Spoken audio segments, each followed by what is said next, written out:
శ్రీమాత్రే నమః. కుంభమేళాకి వెళ్ళిన ఈ యూట్యూబ్ వాళ్ళైతేనేమి, కొన్ని పత్రికా ఛానల్స్ వాళ్ళైతేనేమి, అలాగే న్యూస్ ఛానల్స్ వాళ్ళైతేనేమి, అక్కడ కనిపించిన ప్రతి వాళ్ళని ఇంటర్వ్యూస్ చేస్తున్నారు. ఇంటర్వ్యూ చేసి దాన్ని మళ్ళీ వీడియోస్ గా పెడుతున్నారు. ఆ వీడియోస్ ని చూసి ఇంకా అసలు ప్రతి ఒక్కళ్ళని ఎలా వైరల్ చేస్తున్నారు అంటే, ఇంతకంట గొప్ప వాళ్ళు ఉండరా అన్నట్లుగా వైరల్ చేస్తున్నారు. మన సినిమా వాళ్ళు సన్యాసుల్లోనూ సాధువుల్లోనూ కలిసిపోయారని చెప్పి ఎవరిని చూపెడతారు అంటే, కుటుంబ సమస్యలు ఏవైనా ఉన్నా, అలాగే భార్యతో ఇబ్బంది ఏమైనా పడుతున్నా, అలాగే ప్రేమించిన అమ్మాయి మోసం చేసినా సాధువుల్లోనూ సన్యాసుల్లోనూ కలిసిపోతారన్నట్లుగా ఈ సినిమా వాళ్ళు మనకి నూరి పోసేసి మెదడులోకి బాగా ఎక్కించేశారు. అది చూసి కొంతమంది ఇంట్లో ఏవైనా ఇబ్బంది ఉంటే నిజంగానే సాధువుల్లోనూ సన్యాసుల్లోనూ కలిసిపోతున్నారు. ఆ రకంగా తను ప్రేమించిన అమ్మాయి మోసం చేసింది అని చెప్పి సాధు సన్యాసుల్లో కలిసిపోయినట్లుగా అతను చెప్పుకుంటూ తల్లిదండ్రులను తిడుతున్న ఒక అపర మేధావి గురించి మనం ఈ రోజు ఈ వీడియోలో చెప్పుకుందాం. ఇతని పేరు అభయ్ సింగ్. ఐఐటి ముంబైలో ఏరోనాటికల్ ఇంజనీర్ చేశాడు.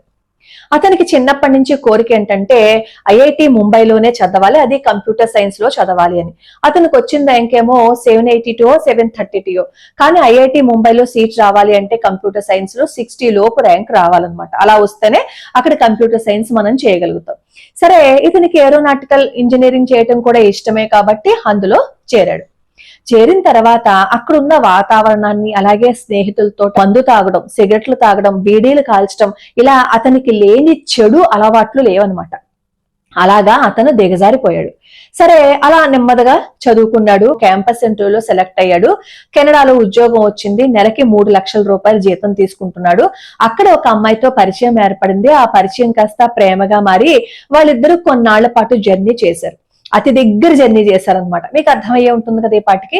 ఆ తర్వాత ఏమో ఆ అమ్మాయి ఎందుకో ఇతనితో గొడవ పడిందో, లేదు అంటే ఇతనే అమ్మాయితో గొడవ పడ్డాడో తెలియదు, కానీ వాళ్ళిద్దరి మధ్య కొంచెం గ్యాప్ వచ్చింది. ఆ అమ్మాయి ఏమో వేరొకరిని వివాహం చేసుకుంది. అప్పుడు ఇతను డిప్రెషన్ కి వెళ్ళిపోయాడు. ఆ డిప్రెషన్ కి వెళ్ళిపోయి ఈ సాధువుల్లోనూ సన్యాసుల్లోనూ కలిసిపోయానని చెప్పి చెప్తున్నాడు. అంటే డిప్రెషన్ కి వెళ్ళిపోతే సాధువుల్లోనూ సన్యాసుల్లోనూ కలిసిపోతారనమాట. ఎందుకంటే సాధు సన్యాసులకి చెడ్డ పేరు తేవాలి కదా, అందుకని. అసలు ఇతని కథ ఏంటంటే, అతను మాట్లాడిన ఇంటర్వ్యూస్ చూస్తే మనకు అర్థం అవుతుంది. అతన్ని ఇంటర్వ్యూ చేసినంతసేపు పిచ్చివాళ్ల నవ్వుతూనే ఉన్నాడు. అతను మాట్లాడిన దాని మీద అతనికే పట్టు లేకుండా చెప్తున్నాడు సమాధానాలన్నీ. అతని తండ్రినేమో హిరణ్యకశిపుడు అంటాడు, తన గురువునేమో పిచ్చివాడు అన్నట్టు మాట్లాడుతున్నాడు. తండ్రిని తిడుతూ, గురువుని తిడుతూ అతను ఎలా సన్యాసం తీసుకున్నాడు, ఎలా సాధు అని చెప్పి తను చెప్పుకుంటున్నాడు అందరి దగ్గర. ఇతను జునా అఖాడాకి చెందినవాడనమాట. అసలు జునా అఖాడా అంటే చాలా ప్రఖ్యాతిగాంచిన అఖాడా. మధుసూదన సరస్వతి స్వామి వారికి చెందిన అఖాడా అనమాట. అక్కడ ఎంతో క్రమశిక్షణ ఉంటుంది. అక్కడి నుంచి ఇతన్ని బయటికి గెంటేశారు. అంటే ఇతని ప్రవర్తన సరిగ్గా లేకపోవటం బట్టే కదా ఇతన్ని బయటికి గెంటేశారు. అలాంటి అతన్ని ఇంటర్వ్యూస్ చేస్తూ అతన్ని ఒక సెన్సేషనల్ స్టార్ లాగా బాగా పైకి తీసుకొచ్చేశారు మన యూట్యూబర్స్, మన న్యూస్ ఛానల్స్ వాళ్ళు. అసలు ఈ అభయ్ సింగ్ కథ ఏంటి అంటే, ఈ అభయ్ సింగ్ వాళ్ళ నాన్నగారు లాయర్. వాళ్ళ నాన్నగారు వాళ్ళకి అభయ్ సింగ్ బాగా చదువుకోవాలని ఉంది. ఏ తండ్రికైనా సరే కొడుకు బాగా చదువుకోవాలని ఉంటుంది కదా. కానీ అభయ్ సింగ్ ఏం చెప్తాడు అంటే, అసలు మా ఇంట్లో మా పేరెంట్స్ ఇద్దరు కొట్టుకుంటూ ఉంటారు, నాకు చాలా చిరాగ్గా ఉండేది, ఎప్పుడు కొట్టుకోవద్దు అని చెప్పేవాడిని. వాళ్ళిద్దరూ కొట్టుకోవటం వల్ల నాకు పెళ్లి అంటే విరక్తి వచ్చేసింది అంటే తన గురించి తను చెప్పాడు. సరే, తల్లిదండ్రులు ఇద్దరు కొట్టుకుంటున్నారు.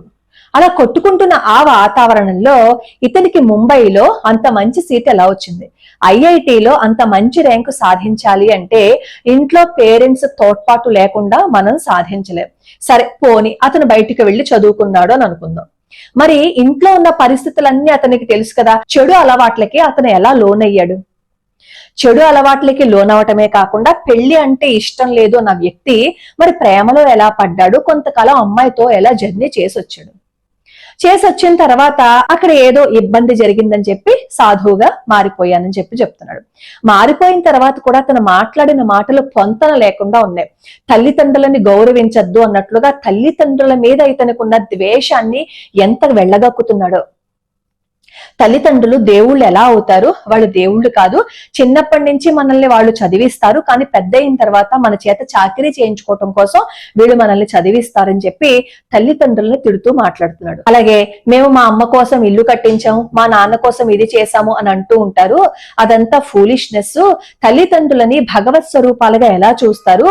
ఇది కలియుగము, తల్లిదండ్రులని భగవత్ స్వరూపాలుగా చూసే సత్యయుగంలో కదా అంటూ ఆ వాకులు చవాకులు పేలుతున్నాడు అనుకోండి. అతని ఇంటర్వ్యూ చూసినప్పుడు అర్థమైపోతుంది అతను వేష భాషలు, అతని పిచ్చి నవ్వు, అతను మాట్లాడే మాటలు, అతను ఉపయోగించే ఆ పదాలు, ఆ పదజాలము అంతా చూస్తుంటే అతనికి కాస్త మెంటల్ స్టెబిలిటీ లేదు అని మనకి అర్థమైపోతుంది. ఇప్పుడు ఆ ఇంటర్వ్యూ చేసినప్పుడు కూడా అతని ఫేస్ చూస్తే ఏదో మత్తులో ఉన్నట్లుగానే మనకి అర్థం అవుతుంది కదా. అలాంటి వాళ్ళని ఇంటర్వ్యూస్ చేసి పరువు తీసి పాడేస్తున్నారు ఈ ఛానల్స్ వాళ్ళు. ఐఐటి బాబా అనుకుంటూ అతను ఎంత గొప్పగా తీసుకువెళ్ళిపోయారు అంటే, ఆ ఐఐటి బాబా కూడా కొత్తగా ఛానల్ పెట్టేసుకుని ఒక ఇన్ఫ్లుయెన్స్ గా మారిపోయి తన నోటుకు వచ్చిన ప్రతిదీ చెప్పేసుకుంటూ వీడియోస్ అందులో పోస్ట్ చేసేస్తున్నాడు. ఇదే మనం చేయవలసింది. సాధువులు ఎవరో సన్యాసులు ఎవరో మనకు తెలియటం లేదా? అక్కడ ఆ కుంభమేళాలో కర్రసాము చేసేవాళ్ళు ఉన్నారు, ఆ నిప్పులు చుట్టూ తిరిగే వాళ్ళు ఉన్నారు, పాములు మెళ్ళో వేసుకుని తిరిగే వాళ్ళు ఉన్నారు. వాళ్ళ దగ్గరికి వెళ్ళి ఎవరైనా మాట్లాడగలుగుతారా? భయం. ఎందుకు అంటే కర్రసాము వాళ్ళ దగ్గరికి వెళ్ళాము అంటే కర్రెచ్చుకుని మనల్ని కొడతాడేమో అని చెప్పి.